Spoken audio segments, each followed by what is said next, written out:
سيدنا ونبينا محمد وعلى آله وأصحابه أجمعين.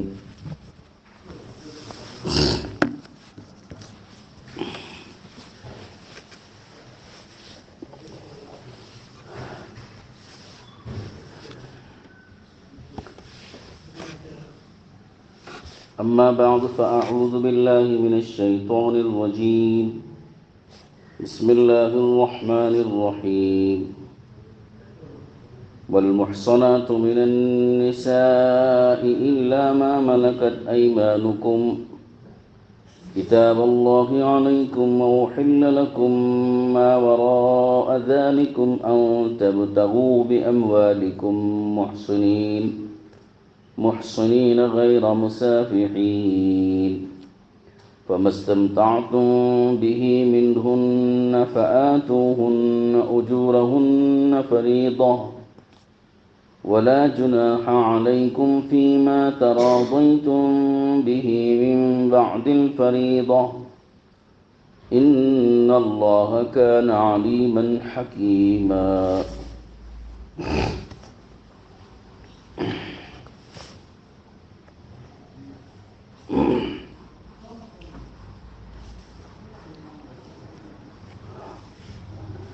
صدق اللہ العظیم.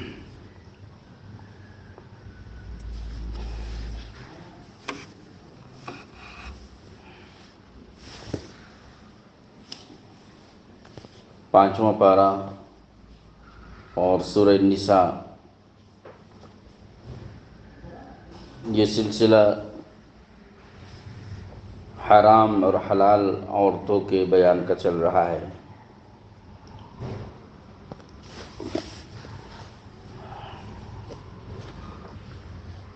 تو پچھلی آیات میں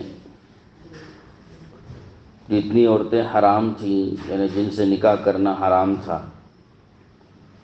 اور پردہ کرنا ان سے ضروری تھا،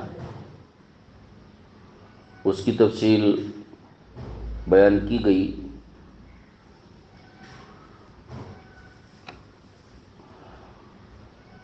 اور ایک آیت کے ذریعے سے جو حلال عورتیں ہیں ان کو اجمالاً بیان کر دیا گیا. وَأُحِلَّ لَكُم مَّا وَرَاءَ ذَلِكُمْ، کہ ان کے علاوہ جو عورتیں ہیں وہ تمہارے لیے حلال ہیں. تو پیچھے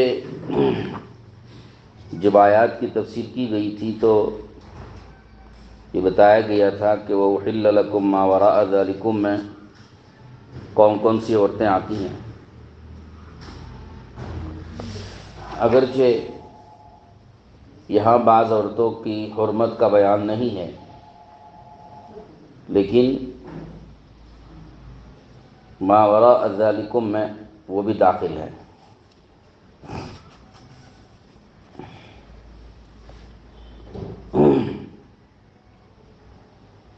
تو اس لیے یہ نہیں سمجھنا چاہیے کہ صرف یہاں جو جن عورتوں کی حرمت بیان ہوئی ہے ان کے علاوہ سب حلال ہیں، بلکہ یوں سمجھنا چاہیے کہ جتنی عورتوں کا یہاں پر بیان اور تذکرہ گزرا ہے وہ، اور اس کے علاوہ قرآن میں اور حدیث پاک میں حضور اکرم صلی اللہ علیہ وسلم کی زبان سے اور آپ علیہ السلام کے ذریعے سے یا آپ کی سنت کے ذریعے سے اور جتنی عورتوں کے حرام ہونے کا تذکرہ گزرا ان سب کے علاوہ باقی عورتیں حلال ہیں. کیونکہ بعض عورتوں کی حرام ہونے کا تذکرہ یہاں پر نہیں ہے، دوسری جگہوں پر ہے، اور بعض عورتوں کی حرام ہونے کا تذکرہ قرآن پاک میں نہیں ہے، احادیث میں ہے. تو اس لیے ان سب کو بھی شامل کر کے یوں کہنا پڑے گا وَأُحِلَّ لَكُم مَّا وَرَاءَ ذَلِكُمْ، کہ ان سب حرام عورتوں کے علاوہ جو عورتیں ہیں وہ تمہارے لیے حلال ہیں.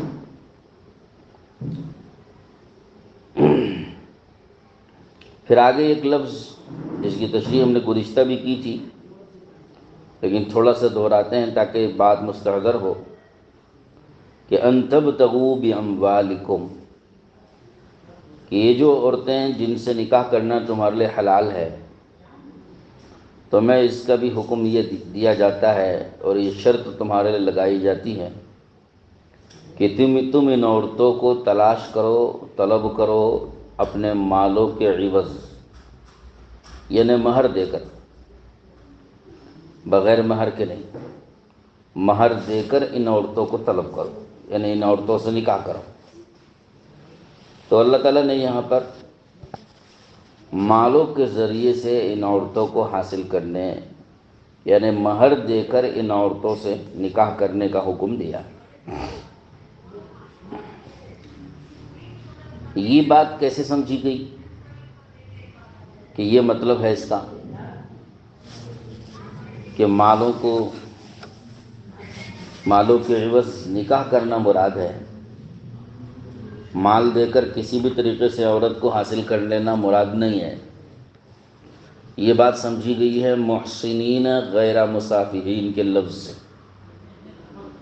کہ اللہ پاک نے یوں فرمایا ہے کہ ان عورتوں کو مالوں کے عوض طلب کرنا اور مالوں کے عوض ان عورتوں کو تلاش کرنا اور طلب کرنا، محسنین غیر مسافحین، محض مستی نکالنے کے لیے، یعنی خواہش پوری کرنے کے لیے نہ ہو، بلکہ اپنے آپ کو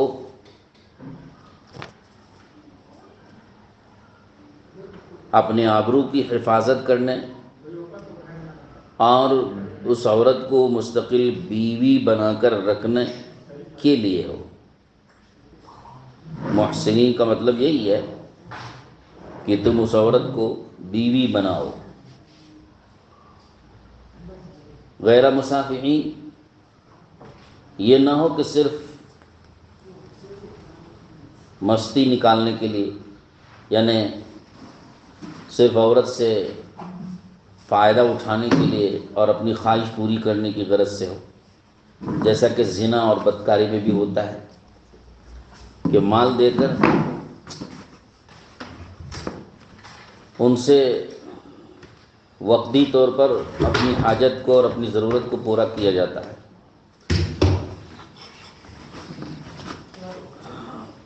تو وہ بھی مالوں کے عوض عورتوں کو طلب کرنا ہوا کہ مال دے کر عورت سے وقتی طور پر فائدہ اٹھا لیتے ہیں، یا بعض لوگ مال کے عوض میں عورتوں کو خرید لیتے ہیں، لڑکیوں کو خرید لیتے ہیں، جیسے غریب اور نادار قسم کے گھرانے والے اپنی بچیوں کو بیچ دیتے ہیں، نعوذ باللہ، فروخت کر دیا، غربت تھی، فقیری تھی، تنگ دستی تھی، تو اپنے گھر کی بچیوں کو مال کے عوض میں فروخت کر دیا، ایسا بھی ہوتا ہے۔ تو یہ بھی عورتوں کو طلب کرنا ہوا مال کے ذریعے۔ تو ان تبتغوا باموالکم کے لفظ سے یہ دھوکہ نہیں کھانا چاہیے کہ یہ مالوں کے ذریعے عورتوں کو طلب کرنا کسی بھی طریقے سے ہو جائے تو وہ حلال ہو جائے گا، کہ نہیں، اللہ نے قید لگا دی، محسنین غیر مسافحین، یہ مالوں کے ذریعے عورتوں کو طلب کرنا وہ بیوی بنا کر ہو، بیوی، عورت کو بیوی بنا کر ہو، اور صرف مزہ لینے کے لیے اور مستی نکالنے کے لیے نہ ہو۔ یہ اللہ نے قید لگا کے یہ ساری ناجائز صورتوں کو خارج کیا ہے۔ ساری جتنی ناجائز صورتیں ہیں، جیسے بدکاری اور زناکاری مال کے عوض میں، وہ بھی، اور آزاد لڑکیاں، یعنی جو عام لوگوں کی جو بچیاں ہیں ان کو مالوں کے عوض خریدنا، اس کو بھی، ان دونوں ناجائز صورتوں کو خارج کرنے کے لیے اور اس کو یہاں سے مستثنی کرنے کے لیے اللہ نے یہ قید بڑھائی محسنین غیر مسافحین کی۔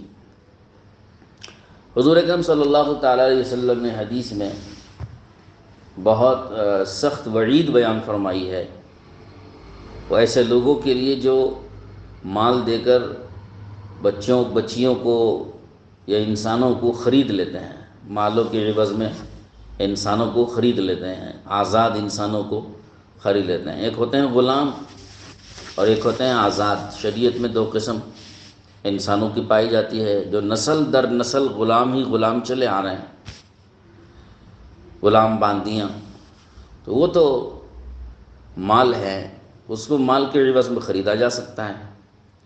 لیکن جو غلام باندیاں نہیں ہیں، اب تو غلام باندیوں کا دور ختم ہو گیا، اب دنیا میں جتنے لوگ ہیں سب کے سب آزاد ہیں، غلام باندیاں کوئی نہیں ہے۔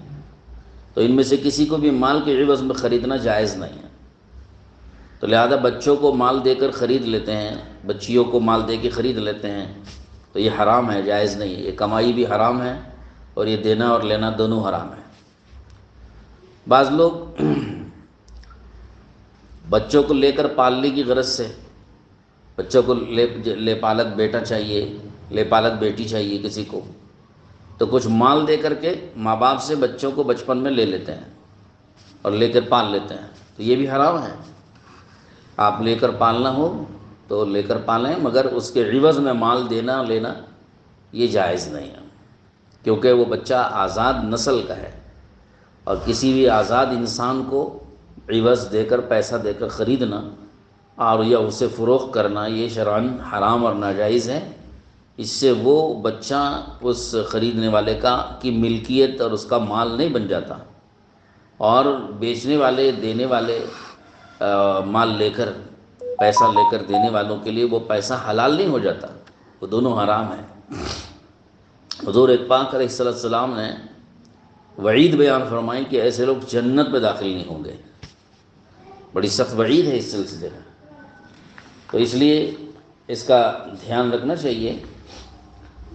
تو اسی طرح سے بعض دفعہ غربت میں جوان لڑکیوں کو بھی بیچ دیتے ہیں، کہیں گروی رکھ دیا، کہیں بیچ دیا پیسہ لے کر کے، تو اور پھر ان لڑکیوں کو باندی کے طور پر بنا کر اس سے ناجائز فائدہ اٹھایا جاتا ہے، یہ بھی حرام ہے۔ حالانکہ یہاں بظاہر مال دے کر کے ان لڑکیوں کو خریدا گیا، لیکن اس کے باوجود یہ حرام ہے، حلال نہیں ہے، کہ اللہ تعالیٰ نے کسی بھی آزاد انسان کو خریدنے کی اجازت نہیں دی، اور اس کو فروخت کر کے، خرید کر کے مال بنانے کی، اور اس کو یا غلام یا باندی بنا کر رکھنے کی اجازت شریعت نے نہیں دی۔ تو لہذا یہ چیزیں بھی ناجائز اور حرام ہیں۔ تو ان تبتغوا باموالکم میں صرف ایک ہی صورت کو بتانا مقصود ہے جو حلال ہے، اور وہ ہے نکاح کرنا، اور اس نکاح کرنے کے عوض میں مہر کا مال دینا، مہر دینا، یہی ایک صورت حلال ہے۔ اس کو بتانے کے لیے اللہ تعالیٰ نے ان تبتغوا باموالکم محسنین غیر مسافحین کا اللہ پاک نے یہ پورا جملہ ارشاد فرمایا ہے کہ ان کو مالوں کے ذریعے طلب کرو، لیکن یہ مالوں کے ذریعے طلب کرنا ناجائز طریقے پر نہ ہونا چاہیے، بلکہ جائز طریقے پر ہونا چاہیے۔ اور وہ طریقہ جائز یہ ہے کہ ان کو بیوی بناؤ، اور صرف وقتی طور پر فائدہ اٹھانا یا وقتی طور پر اس سے منتفع ہونا مقصود نہ ہونا چاہیے۔ آگے فرماتے ہیں فَمَا اسْتَمْتَعْتُمْ بِهِ مِنْهُنَّ فَآتُوهُنَّ أُجُورَهُنَّ فَرِيضَةً، جن عورتوں سے استمتاع کرو تم، ان عورتوں میں سے جن سے بھی تم استمتاع کرو، فائدہ اٹھاؤ، تو ان عورتوں کو ان کی اجرت مقررہ جو ان کا حق ہے، یعنی مہر، وہ ان کو دے دو۔ فریضۃ، یہ فرض ہے، بطور فرض ہے، یعنی یہ اللہ تعالیٰ کی طرف سے مقرر کیا ہوا ہے، یہ طے شدہ ضابطہ ہے اللہ کی طرف سے۔ یا فریضتاً کا مطلب ہے کہ جو مہر کے مقرر کیا ہے، جو مہر مقرر کیا گیا ہے وہ ان کو دے دو، ان کو دو، ان کا حق جو مقرر ہوا ہے۔ وَمَا اسْتَمْتَعْتُمْ بِهِ مِنْهُنَّ، ان عورتوں میں سے جس کو تم کام میں لاؤ یا جن سے تم منتفع ہو اور نفع اٹھاؤ، فآتوہن اجورہن، تو ان عورتوں کو ان کا حق مہر دے دو، فریضتاً جو کہ مقرر ہوا ہے، مقرر شدہ طے شدہ جو مہر ہے وہ ان کو دے دو۔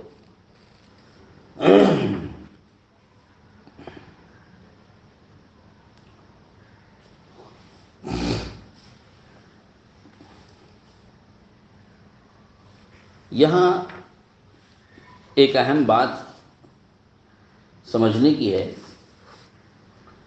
وہ یہ ہے کہ فَمَسْتَمْتَعْتُمْ بِهِ مِنْهُنَّ، جن عورتوں سے تم استمتاع کرو۔ یہاں استمتعتم کا لفظ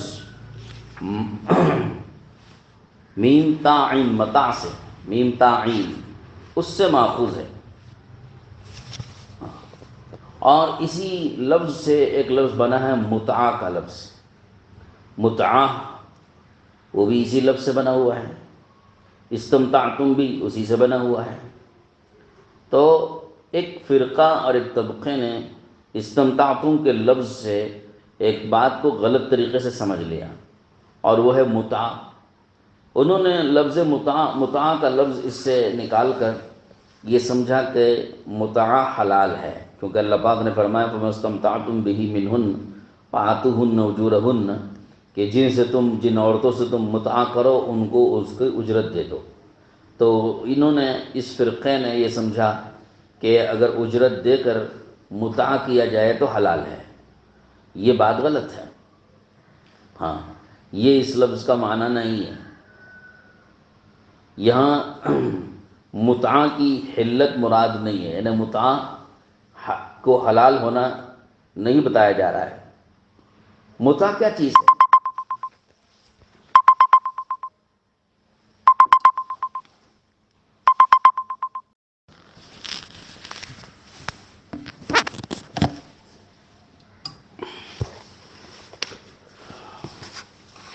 تو ایک فرقہ ہے جس کو فرقہ شیعہ کہتے ہیں، تو فرقہ شیعہ نے یہ سمجھا کہ اس سے متعہ کی اللہ تعالیٰ علت کو بیان کر رہا ہے، حالانکہ تمام مفسرین کے نزدیک متعہ حرام ہے، کسی کے نزدیک بھی متعہ جائز نہیں ہے، لیکن انہوں نے اس لفظ سے متعہ کے حلال ہونے کو سمجھا، اور یہ دلیل میں یہ آیت پیش کرتے ہیں، حالانکہ اس آیت پاک میں متعہ کی حلت کو نہیں بیان کیا گیا۔ تمام مفسرین کے نزدیک اور بلکہ پوری امت مسلمہ کے نزدیک فَمَسْتَمْتَعْتُم میں اللہ تعالیٰ نے متعہ کی حلال ہونے کو بیان نہیں فرمایا ہے۔ یہ ان کی غلط استدلال ہے، اور ان کی کم فہمی ہے اور کم عقلی ہے کہ انہوں نے اس لفظ سے متعہ کے حلال ہونے کو سمجھا۔ متعہ کیا چیز ہے؟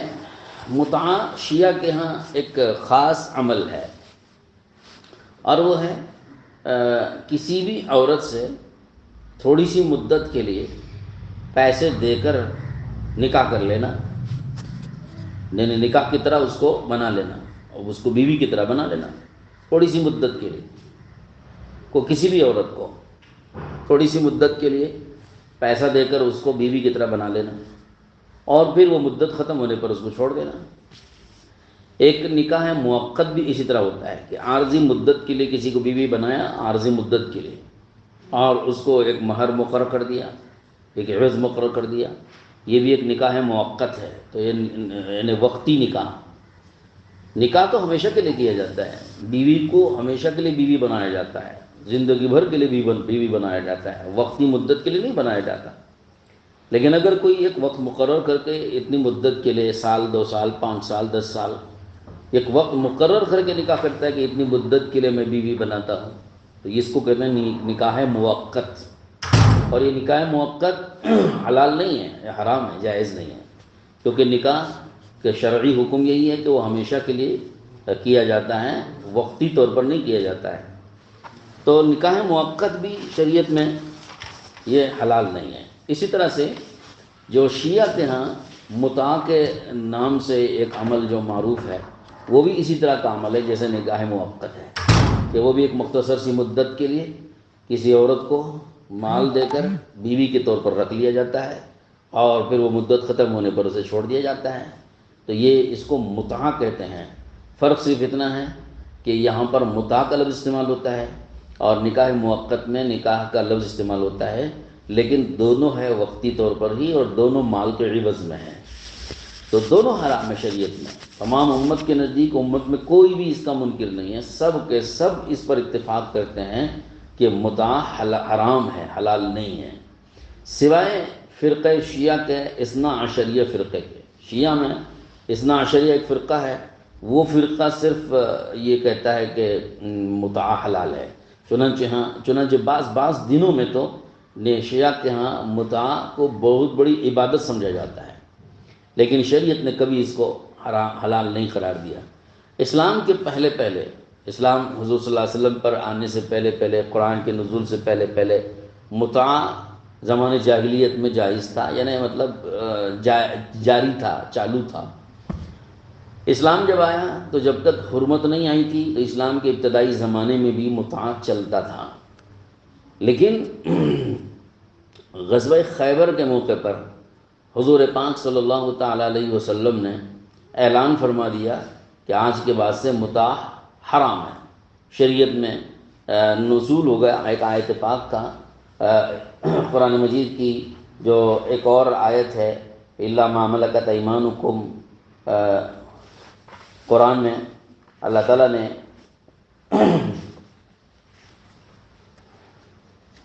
جو حلال عورتیں ہیں ان کا تذکرہ فرما دیا، الا علی ازواجہم او ما ملکت ایمانہم، الا علی ازواجہم او ما ملکت ایمانہم۔ جب قرآن پاک کی آیت نازل ہوئی تو اس آیت میں اللہ تعالیٰ نے سب کو حرام قرار دیا، اور دو جگہوں پر انسان کے لیے اللہ تعالیٰ نے اجازت دی، ایک اپنی بیویوں کے ساتھ اور دوسری اپنی باندیوں کے ساتھ۔ ان دو جگہوں پر انسان کو اللہ تعالیٰ نے اجازت دی کہ وہاں وہ اپنی ضرورت کو پورا کر سکتے ہیں، بیویوں کے ساتھ اور باندیوں کے ساتھ۔ تو جب یہ آیت نازل ہو گئی تو متعہ حرام ہو گیا، کیونکہ متعہ میں جس عورت سے فائدہ اٹھایا جاتا تھا وہ نہ باندی تھی اور نہ وہ بیوی تھی، تو وقتی طور پر اس کو مال دے کر کے بیوی کے طور پر اس کو رکھا جا رہا تھا، بیوی وہ تھی نہیں اور باندی بھی وہ ہے نہیں۔ تو لہذا حضور صلی اللہ علیہ وسلم نے خیبر کے موقع پر اس کا اعلان فرما دیا حضرت علی رضی اللہ عنہ کے ذریعے سے کہ متعہ حرام ہے۔ چنانچہ اس کے بعد سے متعہ کبھی حلال نہیں کیا گیا۔ بعض روایتوں میں ملتا ہے کہ فتح مکہ کے موقع پر ایک وقتی طور پر 3 دن کے لیے اس کی اجازت دی گئی تھی، لیکن پھر ہمیشہ کے لیے حرام قرار دے دیا گیا۔ تو اس طرح سے متعہ شریعت اسلامیہ میں جب سے حرام ہوا ہے تب سے اب تک کبھی حلال نہیں قرار دیا گیا۔ تو پوری امت سب اس پر متفق ہے کہ متعہ کا یہ طریقہ بالکل حرام ہے اور ناجائز ہے، اور متعہ کے طریقے سے کسی بھی عورت سے فائدہ اٹھانا بھی بالکل حرام ہے اور ناجائز ہے۔ کسی عورت کے لیے جائز نہیں کہ کسی مرد سے متعہ کا وہ معاملہ کرے، اور نہ کسی مرد کے لیے یہ بات جائز ہے کہ وہ کسی عورت سے متعہ کا معاملہ کرے، دونوں کے لیے یہ بات حرام ہے۔ لیکن شیعہ کے ہاں یہ چلتا ہے، اور اس کی وجہ سے کیا خرابیاں لازم آتی ہیں وہ ایک مستقل بحث ہے۔ تو فَمَسْتَمْتَعْتُمْ بِهِ مِنْهُنَّ، قرآن کی اس آیت میں شیعوں نے متعے کا حکم نکالا اس سے، حالانکہ متعے کا حکم اس سے نہیں نکلتا ہے۔ یہاں صرف اور صرف اتنا ہے کہ جن عورتوں کو بیوی بنا کر ان سے تم فائدہ اٹھا رہے ہو، ان پر جو مقررہ جو مہر ہے وہ مہر ان کو دے دو۔ اللہ پاک یہ بتانا چاہتے ہیں فَآتُوهُنَّ أُجُورَهُنَّ فَرِيضَةً، مقرر کیا ہوا جو مہر ان کا ہے وہ مہر ان کو دے دو۔ اب مقرر کیا ہوا مہر ان کو دے دو کا مطلب یہ ہوا کہ بیویوں کے جتنا مہر مقرر کیا گیا ہے وہ مہر ان کو دینا ضروری اور واجب ہے۔ تو چنانچہ حضور پاک صلی اللہ علیہ وسلم کی احادیث میں بھی کثرت سے اس کا تذکرہ ملتا ہے، اور فقہاء اکرام کے کلام میں اور فقہی کتابوں میں بھی یہ مسائل تفصیل سے ملتے ہیں کہ مہر عورت کا جتنا بھی مقرر کیا جائے وہ مقررہ مہر اس کو ہر حال میں دینا ضروری ہے، لازم ہے۔ بلکہ حدیث میں اگر مہر نہ دیا گیا اور یوں ہی عورت کا انتقال ہو گیا اور مرد نے اس کا مہر نہیں ادا کیا تو احادیث میں اتنی سخت وعید ہے کہ پوری زندگی اس کو زنا میں شمار کیا جاتا ہے۔ تو یہ اتنی سخت وعید ہے، تو لہذا مہر کو ہر حال میں عورت کے حوالے کرنا لازم ہے۔ اب مہر دو قسم کا ہوتا ہے، ایک مہر معجل ہوتا ہے، ایک مہر مؤجل ہوتا ہے۔ معجل کا مطلب ہے کہ فوری طور پر دینا، اور یہ نکاح کے وقت میں ہی یہ بات طے کی جاتی ہے کہ مہر فوری طور پر دیا جائے گا یا تاخیر سے دیا جائے گا۔ تاخیر سے دیے جانے والے مہر کو مہر مؤجل کہتے ہیں، حمزے سے، میم واو جیم لام مؤجل، اور معجل عین سے۔ معجل فوراً دیا جاتا ہے، مؤجل دیر سے دیا جاتا ہے۔ جب دیر سے دینا طے کیا گیا تو اس میں بھی بسا اوقات مدت طے کر لیتے ہیں کہ اتنی مدت میں دے دیں گے، اور اگر مدت نہیں طے کی ہے تو پھر پوری زندگی دینے کا اختیار رہتا ہے۔ مہر معجل اور مؤجل یہ دو صورتیں بھی ہوتی ہیں۔ مہر معجل میں تو فوری طور پر دے دینا چاہیے، اور مہر مؤجل میں تاخیر سے دینے کی گنجائش ہوتی ہے، لیکن اتنی تاخیر نہ ہو کہ زندگی پوری گزر جائے، بڑھاپا آ جائے، موت بھی سر پہ سوار ہو جائے، اور مہر دیا ہوا نہ ہو، اب مہر دینے کی طاقت بھی نہ ہو، اور بیوی سے مہر معاف کرانے کے چکر میں لگے، اور مہر بیوی با دل ناخواستہ مہر معاف کر دے، تو یہ تو بہت ہی بری صورت ہے۔ اتنی تاخیر کرنا کہ دینے کی طاقت ہی ختم ہو جائے اور ساری زندگی فائدہ اٹھا کر مہر بیوی کا نہ دے، تو یہ بہت ہی اخلاق کے مناسب بات نہیں ہے، یہ بہت بد اخلاقی والی بات ہے۔ تقاضا یہ ہے شریعت کا اور اخلاق کا، جتنا مہر مقرر کیا گیا ہے چاہے تاخیر سے طے کیا گیا ہو، مگر اس کو ہر حال میں دے دینا چاہیے۔ اگر بیوی کا مہر نہ دیا اور بیوی کا انتقال ہو جائے تو وہ مہر جو ہے بیوی کے ترکے میں شامل ہو جائے گا، یعنی بیوی کی جو میراث ہے چھوڑی ہے جو بیوی نے، اس ترکے میں یہ مہر بھی شامل ہو جائے گا۔ شوہر کو ہر حال میں انتقال کے بعد بھی اپنے مال میں سے مہر نکال کر بیوی کے ترکے میں شامل کر دینا چاہیے، تاکہ جب ترکہ بیوی کا تقسیم ہو تو مہر کی جو رقم ہے وہ بھی تقسیم اس کی بھی تقسیم عمل میں آئے، اور شریعت کے مطابق وہ میراث میں اس کو تقسیم کیا جائے۔ بہت سی دفعہ ایسا بھی ہوتا ہے کہ مہر جب مقرر کیا تھا تب تو اس کی مقدار بہت تھوڑی تھی، اب اس کی حیثیت بہت گھٹ گئی، تو اب کس طرح دینا چاہیے؟ تو اب تو قیمتیں بہت آسمانوں کو چھو رہی ہیں۔ مہر جب مقرر کیا تھا تو اس کی بہت حیثیت کم ہے، اب دیتے ہیں تو وہ بالکل معمولی لگے گا۔ جس وقت مقرر کیا تھا تب تو ممکن ہے کہ اس کی حیثیت رہی ہوگی، لیکن اب تو اس کی کوئی حیثیت نہیں ہے۔ مثلا 50 سال پہلے کسی نے 500 روپے مہر مقرر کیا تھا، تو اب 50 سال کے بعد مہر دے رہے ہیں اور 500 روپے دے رہے ہیں کہ صاحب 50 سال پہلے ہم نے 500 روپے مہر مقرر کیا تھا، تو 500 روپے مہر آج دینے کو آئیں تو 500 روپے کی آج کیا حیثیت ہے؟ 50 سال پہلے ظاہر ہے کہ 500 روپے کی حیثیت ایسی تھی جیسے آج 5 لاکھ روپے کی حیثیت ہے، تو آج وہ 500 روپے دیں گے تو اس کی کوئی حیثیت نہیں ہے۔ تو اس طرح سے یہ مسائل بہت پیدا ہوتے چلے جاتے ہیں۔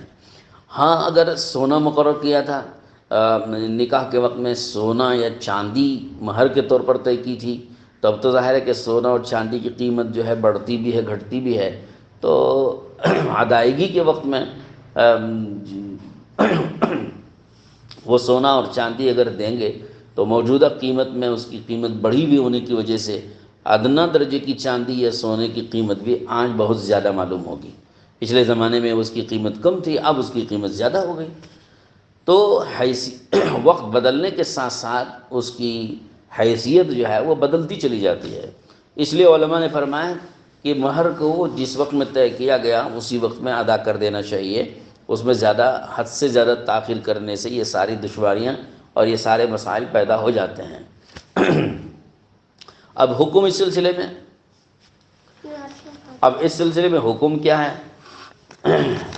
کہ اگر عورتوں کا مہر اس طرح مقرر کیا گیا ہو تو اس میں دینے کے وقت میں اگر مدت زیادہ گزر گئی ہو تو کس قیمت کے حساب سے دینا چاہیے؟ طے شدہ قیمت کے حساب سے دینا چاہیے یا موجودہ قیمت کے حساب لگا کے دینا چاہیے؟ ایک سوال بہت آتا ہے، لوگ پوچھتے رہتے ہیں۔ تو اس سلسلے میں حضرات فقہا نے جو بات لکھی ہے وہ میں سنا دیتا ہوں۔ وہ یہ ہے کہ اگر سونا یا چاندی مقرر کیا گیا ہے تو اب وہ سونا چاندی کی شکل میں ہی دینا چاہیے۔ اب اس کی قیمت چاہے کچھ بھی ہو، اگر سونا چاندی مقرر کیا گیا ہے تو سونا چاندی دے دینا چاہیے۔ بلکہ اگر روپیے پیسے مقرر کیے ہیں یا یہ کہ کوئی اور سامان مقرر کیا ہے تو جتنا مقرر کیا ہے وہی اس کے اوپر واجب ہے۔ یہ بات تو صحیح ہے، جتنا مقرر کیا تھا اتنا ہی واجب بھی ہوتا ہے۔ لیکن اگر وہ نہیں دے رہا ہے بلکہ اس کے عوض میں کوئی دوسری چیز دے رہے ہیں، تب تو موجودہ قیمت کا حساب لگایا جائے گا۔ مثلا جس وقت میں مہر مقرر ہوا تھا، دس ایک تولہ چاندی مقرر کی تھی، مثلا ایک تولہ چاندی، تو اب اگر اس کی قیمت اب اگر اس کو دینا چاہتے ہیں اور وہ چاندی نہیں دینا چاہتے بلکہ اس کی قیمت دینا چاہتے ہیں تو موجودہ قیمت کا حساب لگایا جائے گا، پچھلی قیمت کا حساب نہیں لگایا جائے گا۔ اس زمانے میں ایک تولہ چاندی کی کیا قیمت تھی وہ حساب نہیں ہوگا، بلکہ اب ایک تولہ چاندی کی جو قیمت ہوگی اس کا حساب لگایا جائے گا۔ اسی طرح سے اگر کوئی اس زمانے میں کوئی سامان مقرر کیا گیا تھا، مثلا ایک من گندم، ایک من گیہوں طے کیا گیا مہر کے طور پر، مثال کے طور پر، اب اگر اس کی قیمت دینا چاہتا ہے تو اس زمانے کی قیمت نہیں لگائیں گے بلکہ اب موجودہ قیمت لگائیں گے کہ موجودہ زمانے میں ایک من گیہوں کی کیا قیمت ہے، وہ قیمت دینی پڑے گی۔ علماء نے یہ بات لکھی۔ اسی طرح سے اگر مقررہ مہر کے علاوہ کوئی دوسری چیز دینا چاہتے ہیں، مثلا جیسے رقم تھی، پچھلے زمانے میں معمولی سے 500 روپے کا مہر مقرر کیا تھا، اب چونکہ 500 روپے کی کوئی حیثیت نہیں رہ گئی، اب اگر دینا چاہتے ہیں مہر تو کیا کریں؟ 500 روپے دیں گے تو یہ بے حیثیت چیز ہے، تو اب ظاہر ہے کہ عورت تو اس پر راضی نہیں ہوگی کہ موجودہ زمانے میں 500 روپے لے کر مہر جو ہے وہ قبول کر لے، وہ تو زیادہ مانگے گی اور کہے گی کہ بھائی شادی کے وقت میں 500 روپے زیادہ قیمت کے تھے، اب اس کی کوئی قیمت نہیں ہے تو آپ زیادہ دو۔ تو علماء نے اس سلسلے میں یہ لکھا ہے کہ دونوں میاں اور بیوی کی آپس کی رضامندی سے کوئی بھی قیمت مقرر کر لے سکتے ہیں، کوئی بھی ایک مقدار مقرر کر لی جا سکتی ہے۔ 500 روپے اس زمانے کے حساب سے ہیں، اب کے زمانے میں تھوڑی سی قیمت زیادہ ہوگی تو کتنی ہوگی، تو آپس کی رضامندی سے اس کو مقرر کرنے کی گنجائش دی گئی ہے کہ میاں بیوی آپس کی رضامندی سے اور آپس کی رائے سے ایک مقدار مقرر کر لیں جو موجودہ زمانے کے لحاظ سے تھوڑی سی زیادہ ہو، اس زمانے کے حساب سے تھوڑا سا زیادہ ہو۔ تو بہرحال مہر کے اس طرح کے مسائل بہت سارے ہیں، ہم اس وقت سارے مسائل کے اس میں نہیں جائیں گے، جو ضروری اہم مسائل تھے وہ بتا دیے گئے۔ تو قرآن کی اس آیت میں فَمَسْتَمْتَعْتُمْ بِهِ مِنْهُنَّ فَآتُوهُنَّ أُجُورَهُنَّ فَرِيضَةً، اس آیت میں اللہ نے صرف اتنا بتایا ہے کہ جن عورتوں سے تم فائدہ اٹھاؤ، استمتعتم، جن عورتوں سے تم نے استمتاع کیا ہے، فائدہ اٹھایا ہے، ان عورتوں کو فَآتُوهُنَّ أُجُورَهُنَّ، کہ تو ان کا مہر مقرر کیا ہوا دے دو۔ یہ اللہ رب العزت نے اس آیت پاک میں فرمایا۔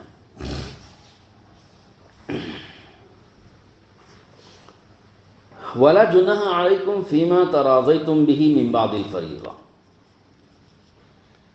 آگے فرماتے ہیں کہ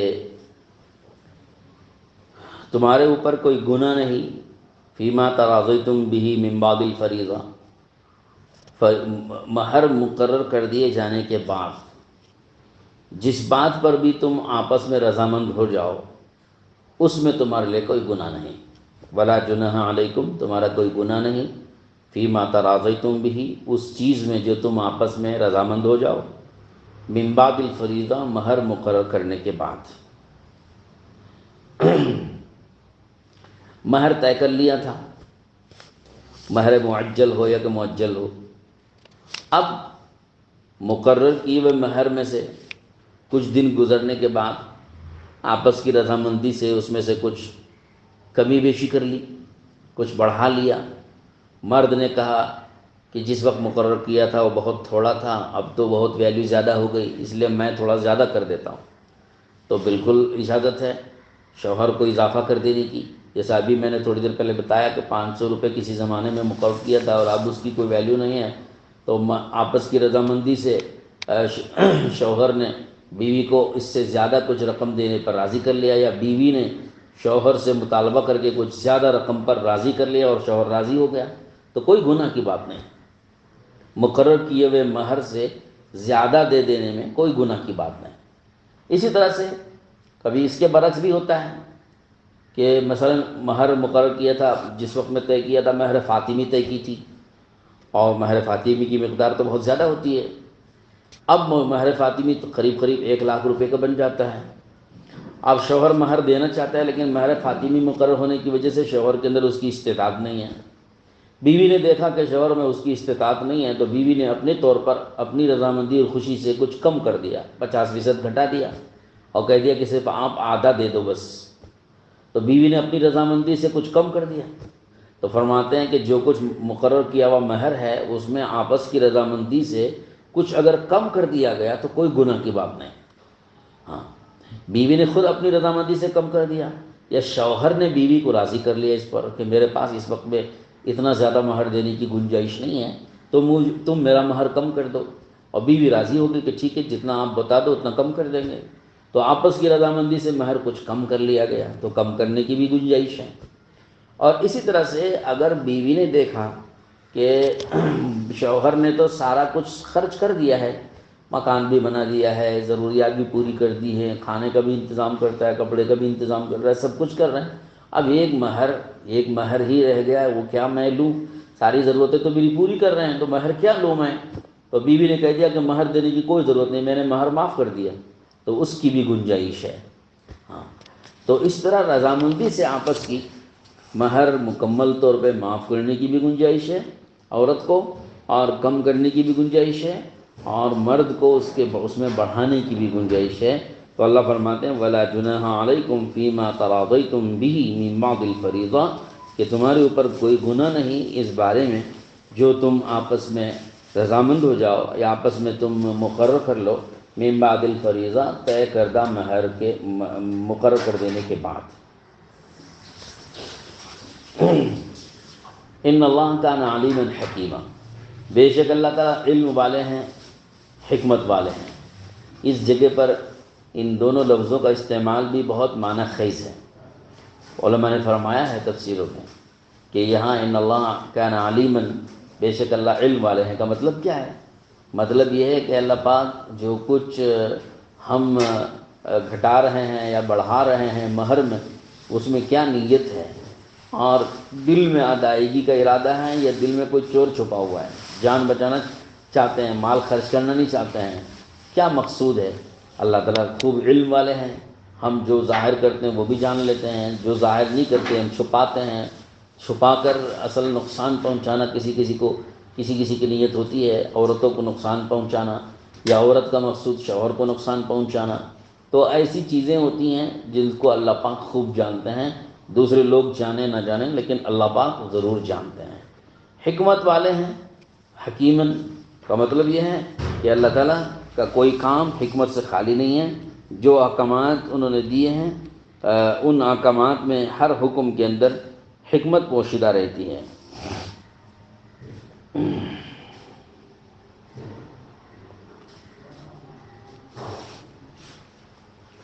کوئی حکم حکمت سے خالی نہیں ہوتا، ہر حکم حکمت پر مبنی ہوتا ہے، مصلحت پر مبنی ہوتا ہے، اس کی کوئی نہ کوئی علت چھپی ہوئی ہوتی ہے، وجہ چھپی ہوئی ہوتی ہے۔ ہمارا اس کو سمجھنا ضروری نہیں ہے۔ ہم کو اگر سمجھ میں نہیں آ رہا ہے اس کی کیا حکمت ہے، کیا علت ہے، کیا وجہ ہے، ہم کو اگر نہیں سمجھ میں آ رہی ہے تو ہو سکتا نہ سمجھ میں آئے، کیونکہ ہم تو انسان ہیں، ہماری سمجھ بھی کمزور ہے۔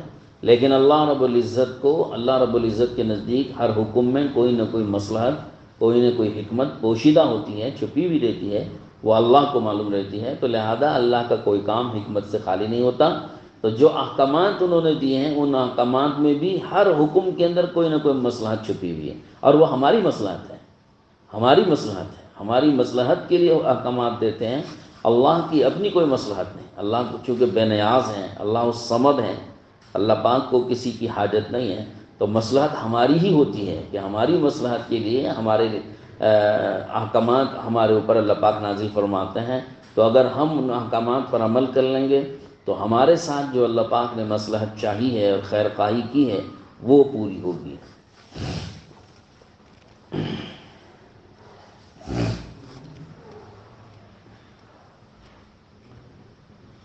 لیکن ایک مزاج لوگوں کا یہ بنتا چلا جاتا ہے کہ ہر حکم میں کوئی نہ کوئی حکمت ڈھونڈنے کی کوشش کرتے ہیں، تلاش کرنے کی کوشش کرتے ہیں، وجہ معلوم کرنے کی کوشش کرتے ہیں کہ بھئی اللہ نے ایسا حکم کیوں دیا، اس میں کیا حکمت ہے، اس میں کیا مصلحت ہے۔ لوگ پوچھتے بھی ہیں، حکمت اور مصلحت معلوم کرنے کی جستجو میں لگے رہتے ہیں، یہ بھی غلط بات ہے۔ اللہ کے حکم میں ہمیں کوئی علت اور حکمت اور مصلحت ڈھونڈنا نہیں چاہیے، بلکہ جب حکم آ گیا تو سر آنکھوں پر اور اسے آنکھ بند کر کے بجا لانا چاہیے، اور یہی یقین کرنا چاہیے کہ اللہ نے جو بھی حکم دیا ہے اللہ کو اس کی حکمت مصلحت معلوم ہے، ہم اس کی مصلحت معلوم کر کے کیا کریں گے؟ ہمارے علم میں آنا ضروری تھوڑا ہی ہے۔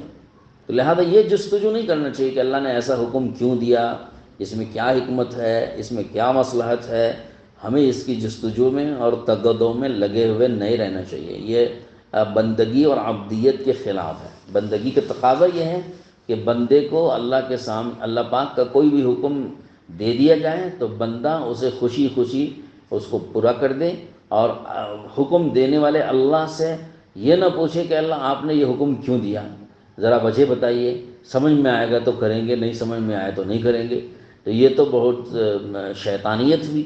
شیطان نے اور ابلیس نے بھی تو یہی کیا نا، کہ جب اللہ نے حکم دیا اس کو سجدہ کرو آدم کو، تو اس نے حضور اللہ تعالیٰ سے وجہ پوچھی کہ اللہ آپ حکم انسان کو سجدہ کرنے کا آپ مجھے حکم دے رہے ہیں، کیا مصلحت ہے، کیوں حکم دے رہے ہیں؟ میرے نزدیک تو میرے اپنی عقل میں تو سجدہ کرنا انسان کو صحیح نہیں ہے، آپ مجھے اس کو سجدہ کرنے کا حکم کیوں دے رہے ہیں؟ یہ شیطان نے کٹ حجتی کی تھی، بحث کی تھی، وجہ معلوم کی تھی اللہ تعالیٰ سے، وہیں پر وہ مردود ہو گیا، اور بس اس دن سے جو مردود ہوا وہ قیامت تک کے لیے ہمیشہ ہمیشہ کے لیے مردود ہو گیا۔ تو یہ بات شیطانیت میں سے ہے کہ آدمی اللہ کے حکم میں یہ تلاش کرنا کہ اس کی کیا مصلحت اور کیا حکمت، اور پھر یہ سوچنا کہ اگر مصلحت ہے تو ہم کریں گے، اگر مصلحت نہیں ہے، سمجھ میں بات نہیں آ رہی تو ہم نہیں کریں گے۔ تو یہ تمرد اور شیطانیت ہے، اللہ کو یہ بات پسند نہیں آتی ہے، اور یہ کفر ہے بلکہ۔ تو اس لیے اس سے بچنا چاہیے۔ بندگی کا اور عبدیت کا تقاضا یہ کہ جو حکم اللہ کا دے دیے جائیں، جس طرح بھی آئے، ہم اس میں حکمت مصلحت ڈھونڈنے کی کوشش نہ کریں، بلکہ اس کو پورا کرنے کی کوشش کریں کہ جو حکم بھی اللہ نے دیا ہے ہمارا یقین ہو کہ یہ صحیح حکم ہے، اس میں حکمت ہے، حکمت پوشیدہ ہے، مصلحت پوشیدہ ہے، وہ اللہ کو معلوم ہے، ہمیں معلوم ہو نہ ہو ایسا کوئی ضروری نہیں ہے، لیکن ہم کو تو ہر حال میں وہ حکم بجا لانا ضروری ہے۔ اللہ تعالیٰ ہمیں سب کو سمجھنے کی توفیق نصیب فرمائے۔ ایک سوال کی پرچی آئی ہے، اس میں 2-3 سوالات ہیں۔ ایک سوال یہ کر رہے ہیں کہ اہل حدیث کی عورتیں مردوں کی طرح نماز پڑھتی ہیں، حالانکہ وہ شافعی بھی نہیں ہیں، کیا ان کی نماز قبول ہوتی ہے؟ اللہ تعالیٰ نے حضور صلی اللہ علیہ وسلم نے حدیث میں عورتوں کو مردوں کی مشابہت اختیار کرنے سے منع فرمایا، اور ایسے ہی مردوں کو بھی عورتوں کی مشابہت اختیار کرنے سے منع فرمایا۔ نماز کے احکام میں عورتوں کے لیے نماز کا طریقہ مردوں سے علیحدہ بتایا گیا ہے، حدیث میں موجود ہے اس کی۔ عورتوں کی نماز حیا پر مبنی ہے، مردوں کی طرح نہیں ہوگی۔ لہٰذا عورتوں کو مردوں کی طرح نماز پڑھنا، یہ مردوں کی مشابہت اختیار کرنا ہوا، جس کا حدیث میں جس سے منع کیا گیا، بلکہ لعنت کی گئی۔ ایسی عورتوں پر لعنت ہے جو عورتیں مردوں کی مشابہت اختیار کرتی ہیں۔ تو نماز میں بھی مشابہت مردوں کی اختیار کرنا منع ہے، لباس میں بھی منع ہے، اور دیگر کاموں میں بھی منع ہے، عبادتوں میں بھی مردوں کی مشابہت اختیار کرنے سے منع کیا گیا۔ اب رہا یہ کہ ان کی نماز قبول ہوتی ہے نہیں قبول ہوتی ہے، تو ظاہر ہے کہ اس میں جب نماز سنت طریقے پر نہیں پڑھی گئی اور بتائے گئے اصول کے مطابق نہیں پڑھی گئی تو وہ نماز قبول نہیں ہوتی ہے۔ نماز ان کی ادا ہو جائے الگ بات ہے، فرض ادا ہو گیا، ذمے سے ذمہ داری ساقط ہو گئی، لیکن اس پر اجر ملے گا کہ نہیں ملے گا، اس پر ثواب ملے گا کہ نہیں ملے گا، اللہ کی بارگاہ میں وہ نماز قبول ہوگی کہ نہیں قبول ہوگی، تو اس کا حکم تو اس پر موقوف ہے کہ جس کی نماز جتنی زیادہ شریعت و سنت کے مطابق ہوگی وہ اس کی نماز اتنی زیادہ قبول ہوگی، اور جس کی نماز جتنی زیادہ شریعت سنت کے خلاف ہوگی اس کی نماز اتنی ہی زیادہ نامقبول ہوگی۔ ایک دوسرا سوال کرتے ہیں کہ مچھروں کو بیٹ سے مارنا کیسا ہے، یعنی الیکٹرک جو بیٹ آتی ہے اس سے۔ اس سلسلے میں علماء کا فتویٰ یہ ہے، علماء دیوبند کا، کہ چونکہ وہ الیکٹرک بیٹ میں جلنا ہوتا ہے، یعنی مطلب مچھر جل جاتا ہے، وہ شاٹ لگتے ہی مچھر اس میں جل جاتا ہے، تو اگرچہ کہ مچھر کو آپ ہاتھ سے مار سکتے ہیں، کسی بھی ذریعے سے مار سکتے ہیں، اس کو مارنا جائز ہے چونکہ موذی جانور ہے، لیکن جلانا، مارنے کی اجازت کے باوجود جلانے کی اجازت نہیں دی گئی، کیونکہ جلانے کا جو عذاب ہے وہ آگ کا عذاب، جلانے کا عذاب اللہ کے سوا کسی کو بھی اس کا اختیار نہیں ہے۔ تو علماء نے اس بات سے روکا ہے، منع کیا ہے کہ انسانوں کو آگ کا عذاب دینے کی اجازت نہیں ہے، تو لہذا کسی بھی جانور کو جلانا، زندہ جلانا، یہ جائز نہیں ہے۔ ہاں اگر کہیں مجبوری ہو، کوئی سخت ایسی کوئی لاچاری اور مجبوری ہو جائے تو مجبوری کے احکام الگ ہوتے ہیں، لیکن عام حالات میں اس کی اجازت نہیں ہے۔ ایک سوال یہ بھی پوچھ رہے ہیں کہ کیا انگلیاں توڑنا مکروہ ہے؟ نماز میں انگلیاں چٹخانا اور انگلیاں توڑنا مکروہ قرار دیا گیا، نماز کی حالت میں اس کا توڑنا مکروہ ہے، عام حالات میں بھی بے ضرورت اس طرح نہیں کرنا چاہیے۔ اللہم صلی علی سیدنا محمد وعلی آل سیدنا محمد وبارک وسلم۔ ربنا ظلمنا انفسنا وان لم تغفر لنا وترحمنا لنكونن من الخاسرین۔